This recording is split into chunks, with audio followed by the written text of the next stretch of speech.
자, 우리 어른 세대들이 요즘 아이들 보면서 종종 놀라는 게 있죠. 요즘 애들은 키가 초등학생도 초등학생 같지 않아. 발육이 남다르죠. 그렇습니다. 예. 그렇죠. 키가 많이 크죠. 요즘 초등학교 5학년, 6학년은 아이란 얘기가 안 나와요. 키가 180 넘는 친구도 있어요. 자, 그런데 말입니다. 아이들의 이런 빠른 성장이 반드시 좋은 것만은 아닐 수 있다고 합니다. 어쩌면 성조숙증일 수도 있기 때문인데요. 성조숙증이 뭐냐면 우선은 성호르몬이 분비가 돼서 일찍 사춘기가 또래보다 2차 성징이나 사춘기가 빨리 시작되는 증상을 말하는데요. 부모님이 우리 애가 너무 키가 빨리 컸다. 너무 애가 발육이 빠르다. 그래서 걱정하는 분들이 꽤 많아요. 아니 근데 뭐 성조숙증이 뭐 건강에 안 좋은 영향을 끼쳐서 걱정을 하시는 건가요? 제가 말씀드리겠습니다. 성조숙증은요, 성호르몬의 분비를 촉진하는 호르몬인 성선 자극 호르몬이 일찍 과하게 분비되는 중추성 성조숙증과 성선 자극 호르몬의 자극 없이 난소나 부신의 이상 때문에 발생하는 말초성 성조숙증으로 나뉘는데요. 자, 만약 남자 어린이들이 중추성 성조숙증을 진단받을 경우 드물지만 뇌종양 발병 위험이 있다고 합니다. 어린 나이일수록 그 확률이 더 높은 편이라고 하고요. 자, 그리고 말초성 성조숙증의 경우 난소에 낭종이 생겼거나 고환에 종양이 생겼을 수도 있다고 합니다. 아, 그렇구나. 걱정을 해야 되는 얘기죠. 걱정을 하시는 게 맞네요, 그러면. 자, 그리고 여자 어린이의 경우에 성조숙증 때문에 만약 빨리 초경이 시작되게 되면 또래보다 여성 호르몬이 분비되는 기간이 증가해 성인이 된 뒤에 유방암, 난소암 등의 발병 위험이 높아진다고 합니다. 이렇게 여자 혹은 남자 어린이 모두에게 건강에 안 좋은 영향을 끼칠 수 있으니 혹시라도 의심이 되신다면 병원에 방문하셔서 성선 자극 호르몬 분비 호르몬 검사를 꼭 받아보시는 걸 권해드리겠습니다. 그럼 성조숙증의 원인은 그럼 정확히 뭐예요? 안타깝게도 현재 성조숙증의 원인은 정확히 밝혀지지 않았지만요. 소아청소년 전문가들에 따르면 유전적인 영향 외에도 식생활 변화에 따른 비만 증가, 또 일회용품 등 일상생활 곳곳에서 환경 호르몬에 노출된 점 등을 원인으로 꼽고 있고요. 그리고 컴퓨터, 스마트폰 같은 전자기기에서 발생하는 블루라이트 광선이 성호르몬 분비를 활발하게 만들어 성조숙증을 유발할 수도 있다는 얘기까지 있습니다. 아니 그럼 성조숙증을 의심해봐야 하는 무슨 자가진단법 같은 게 있습니까? 뭐 몇 살 때 뭐 초경이면 성조숙증이다 뭐 이런 기준 같은 게 있는 거예요? 네, 우선 여자 아이들은요. 네. 만 8세 이전에 가슴이 발달하거나 이렇게 머물이라 그러거든요. 네. 네, 그게 잡히는 경우. 네. 그리고 9세 이전에 음모가 나거나 그리고 초경이 시작되는 경우가 있어요. 네, 초등학교 너무 빠른 2학년이에요. 거죠. 네. 그리고 남자 어린이는요. 만 9세 이전에 갑자기 고환의 크기가 커지거나 그리고 몽정을 하는 경우 이거는 병원에 가보는 것도 좋다고 합니다. 몽정을 9세예요. 네, 이제 진짜 정액이 빨라졌거든요. 나오는 상태인 거죠. 이어서 부모님들께서 정말 궁금해하시는 성조숙증에 대한 궁금증을 더 깊이 파헤쳐 볼 텐데요. 콩이나 두유를 많이 먹으면 성조숙증이 나타날 확률이 높다던데 사실인가요? 선생님, 어떻습니까?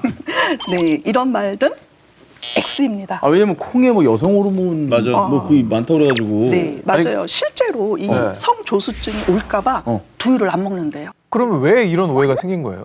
이런 오해는 뭐냐면 콩에 들어있는 이소블라보닌 성분이 여성 호르몬인 식물성 에스트로겐에 속하기 때문인데요. 하지만 콩 안에 들어있는 건 여성 호르몬 양이 아주 작기 때문에 걱정 안 해도 된다는 겁니다. 아, 왜냐면 콩은 나도 안 먹었어.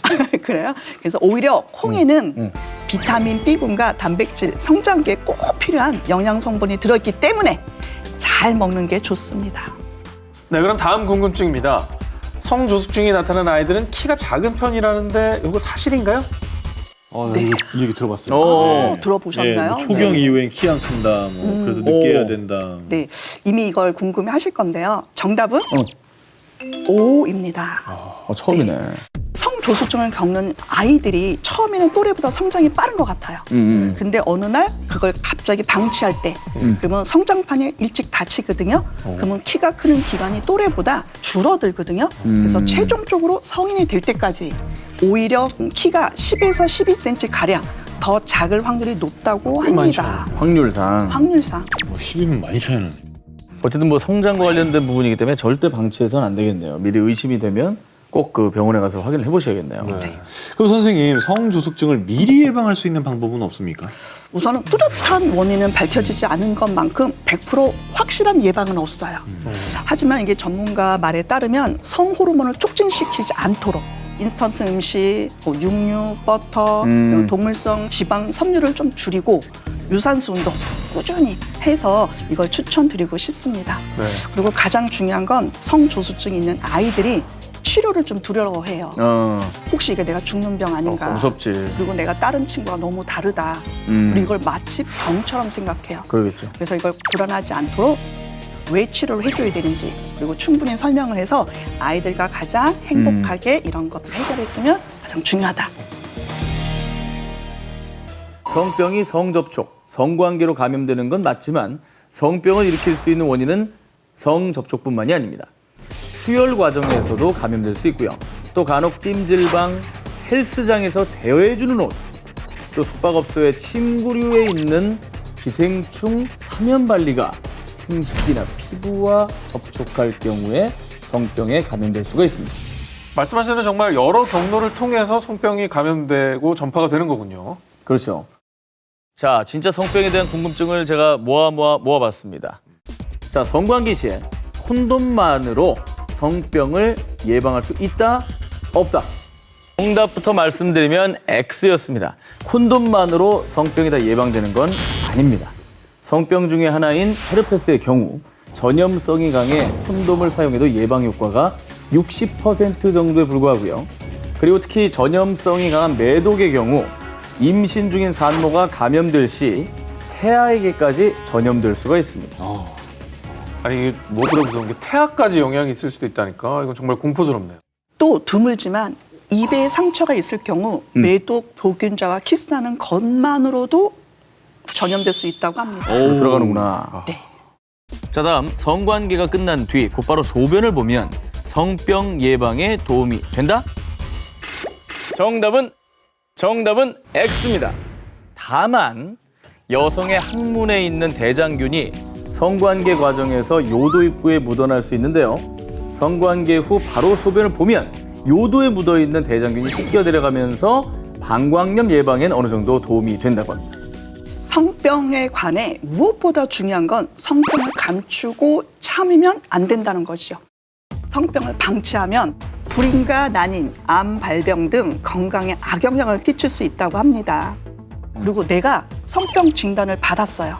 그러면 상대방 파트너에게도 같이 치료를 받는 게 너무 중요하니까 그래, 숨기면 안 돼요. 네, 한 명만 받아서 치료로 끝나선 절대 안 돼요. 그렇죠. 정말 사랑한다면. 네, 맞아요. 실제로 스웨덴에서는 외국에 성병에 걸리면 병원에서 이 진단서가 나오잖아요. 네. 그러면 대신 환자한테 얘기해 준대요. 그래서 이런 성병에 대한 경각심이 있다는 거. 하긴 치료만 빨리 하면 요새 치료 자체가 어려운 건 아니니까. 네. 근데 보통 이거 쉬쉬하느라고 치료를 빨리 못하는 게 단점인 거죠. 그리고 이제 파트너와 불화의 어떤 원인이 될 수도 있잖아요, 이게. 그러니까 여러모로 좀 오픈을 해서 얘기를 하는 게 되게 중요할 것 그렇죠. 같아요. 나만 고치면 어떡합니까? 맞습니다. 상대방이 네. 전염됐을 수가 있는데. 환절기에 찾아오는 감기만큼이나 여성들에게 흔한 질병이 있습니다. 여성 10명 중에 7명이 한 번쯤을 앓는다는 질병, 바로 질염입니다. 그게 감기만큼 흔한 질병이었어요? 질염이란 여성 외음부인 질에 균이 감염돼서 염증이 발생하는 걸 말하는데요. 보통 항생제 복용이나 질정, 항진균제 연고 등으로 쉽게 치료가 가능한 질병입니다. 자, 그런데 말이죠. 일부 여성들은 질염 증상이 있어도 병원에 가는 걸 망설이는 경우가 있다고 합니다. 사생활이 문란한 걸로 오해받으면 어떡해. 질염과 성관계를 연관짓는 선입견을 두려워하거나 그리고 워낙 빈번히 걸리다 보니 그냥 참고 넘기는 경우가 있다고 합니다. 참아서 좋을 게 전혀 아닌 것 같은데. 근데 이게 질염이 성관계뿐만 아니라 네. 다른 원인들이 있지 않나요? 그렇습니다. 성관계 외에도 이렇게 통풍이 잘 안 되는 이렇게 꽉 끼는 이제 속옷, 뭐 스키니진 같은 바지를 입거나 스트레스, 수면 부족 이런 면역력이 떨어질 때 이런 증상이 나타나기도 합니다. 그렇군요. 여성들이 스트레스 받는 것 중에 하나가 질 분비물로 인한 질염 걱정이라고 합니다. 자, 그런데요. 잘 아셔야 할 게 여성들은 평균적으로 하루 1티스푼 정도의 질 분비물을 배출한다고 합니다. 때문에 분비물이 나온다고 모두 다 질염은 아닌 거죠. 그리고요. 질 분비물이 비위생적이라고 생각해서 팬티 라이너를 매일 쓰는 분들이 있는데요.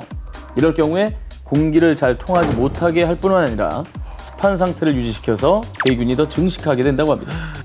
그리고요, 질 세정 시에는 약산성인 여성 청결제나 물로만 닦아주는 게 좋습니다.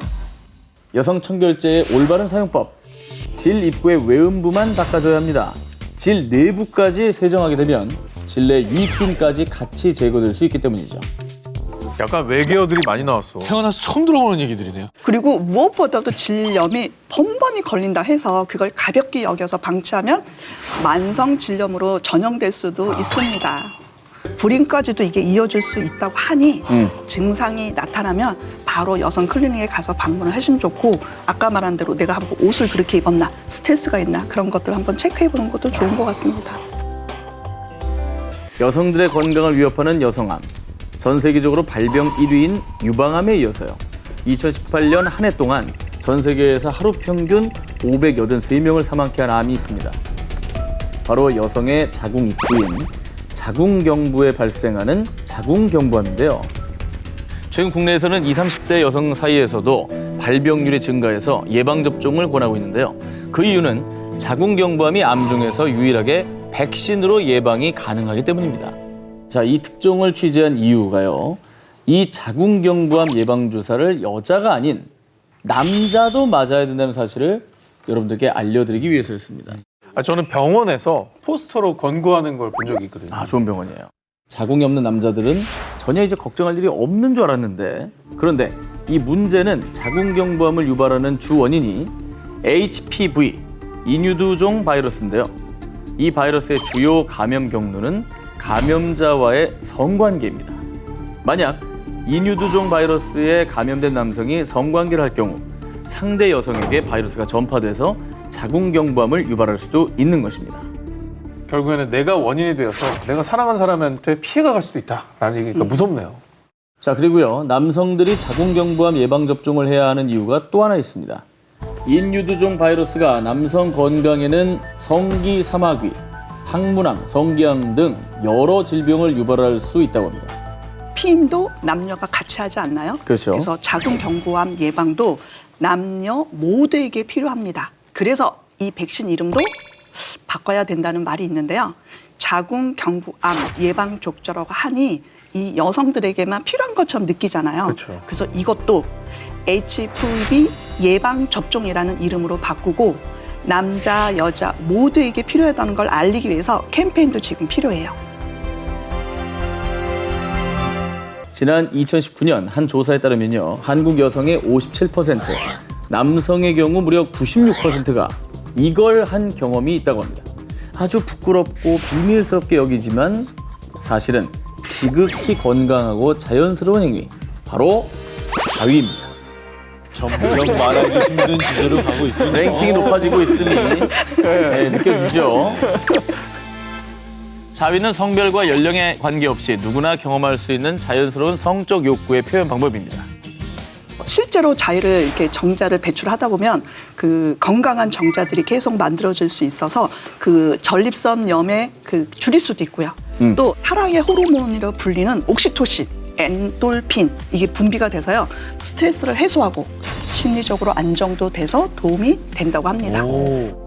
자연스럽고 건강한 행위지만 어디서도 가르쳐주지 않아서 그냥 눈치껏 알고 있던 그 자위에 대해 오해와 진실을 파헤쳐 드리겠습니다. 보통 자위를 들키지 않게 남몰래 빠르게 끝내는 것이라고 생각하는 분들이 대다수일 겁니다. 근데 말이죠, 그러다 보면 어떤 문제가 생길 수 있느냐? 남성의 경우는 성자극에 빠르게 반응하려는 욕구가 학습이 되기 때문에 실제 성관계에서도 급하게 사정하는 조루증으로 이어질 수 있다고 합니다. 헐. 빨리 끝내야 되니까. 이건 진짜 몰랐네. 야, 이게 강박이 있구나. 그렇죠. 건강한 자위를 하기 위해서는 일주일에 몇 회 정도가 좀 적당할지, 이게 뭐 딱 그 횟수를 정해놓을 수는 없겠지만, 그리고 또 뭐 유의할 게 있다면 어떤 게 있을까요? 네, 우선 가이드라인을 좀 줬으면 좋겠다 이런 뜻인 것 같은데요. 네. 우선 개인차가 있어요. 일주일에 뭐 2-3번 정도라고 이제 많이들 나와 있고요. 자신의 컨디션에 맞춰서 하는 게 가장 좋고요. 네. 이렇게 자위를 할 때 절대 해서는 안 되는 자위가 있어요. 뭐죠? 압박좌이라고 혹시 아시는지 모르겠어요. 말 그대로 성기를 압박을 하는 거예요. 보통 바닥에 모서리에 성기를 마찰하는 경우가 좀 많아요. 그래서 그 경우 자칫 남성의 성기가 이렇게 모양이 휘거나 골절이 되거나 파열이 되거나 그런 사고가 발생할 수 있고요. 또 여성들은 소음순의 외음부에 그 큰 충격을 이렇게 압박을 하거든요. 그렇기 때문에 성 기능 위축이 될 수가 있어요. 모서리나 막 이렇게 튀어나온 부분에 압박을 하는 건 아니다. 그리고 꼭 기억할 건 뭐냐면 편안한 분위기에서 내 심리가 가장 중요해요. 그래서 이거를 하고 난 다음에 나 이거 안 하지 말았어야 되는데 그래서 현실 자각 타임이 온다고 또 하더라고요. 맞아요. 그래서 그런 건 절대 그럴 필요가 없고요. 죄책감 안 가졌으면 좋겠고요. 그걸 내가 건강하게 풀 수 있는 방법이 뭔지 더 고민하는 거 그런 자세가 더 필요하다고 생각합니다. 자, 제가 기자들에게 사전에 인터뷰를 좀 해봤습니다. 저희 그 세 기자들이 진짜 궁금한 성 이야기. 사실 궁금한 건 많았어요. 근데 이제 어디 가서 또 공개적으로 물어보기도 좀 그렇고 민망하고. 그래서 오늘 질문의 기회가 주어졌다는 점에서 굉장히 저는 마음이 되게 편해졌어요. 시원하게 터놓고 얘기해봅시다. 이 성교육은 언제쯤 정확히 하는 게 좋을지요? 네, 일단 그 유엔에서 공식적으로 뭐냐면 6세부터 6세, 만 6세. 네, 왜냐면 그때는 성기 이름에 대해서 알 때거든요. 그러니까 자연스럽게 많이들 하고 있고요. 가장 중요한 건 이제 남자 성기를 얘기를 많이 해요. 근데 여자 성기 이름을 소중히, 거기, 보물 이렇게 알려주는 거예요. 어리다 보니까. 그래서 이게 성은 부끄러운 게 아니잖아요. 그래서 이거를 제대로 음경, 음순이라는 단어를 알려주는 게 더 적절하다. 음경과 음순. 그래서 이런 것들을 아이가 궁금할 때 적재적소에 알려주는 것도 좋을 것 같긴 해요. 미리 너무 오픈하는 건 별론가요? 저는 아이한테 역질문하라 그래요. 넌 어디까지 알고 있니? 네가 태어난 거를 이렇게 뭐 이런 식의 들어가서 근데 제가 이제 너무 놀랬던 건 여러분 애는 어떻게 만들어져요? 어떻게 태어난 걸까요? 애들이 뭐라고 대답을 많이 한 것 같아요. 이런 질문할 때 뭐라고 할지가 진짜 머리가 벌써 아픈 거예요. 다리 밑에서 주워왔다고 하지 않을까요? 그쵸. 이제 진짜 고전이다 저건. 아니 왜냐면 애들이 물어볼 때 괜히 저 할 말 없고 민망하면 그냥 다리 밑에서 주워왔다고 한다니까요. 근데 주로 아이들은 어떤 답변을 해요? 우선 아이들이 너무 궁금하다 보니까 뭐 다리, 뭐 손잡고, 뭐 뽀뽀했더니 막 맞아. 이런 얘기를 많이 해요. 민망하니까. 근데 아이들이 이미 인터넷을 많이 봤나 봐요. 음. 클릭만 하면 뭐 보이니까. 그렇죠. 그러니까 뭔가 본 거예요.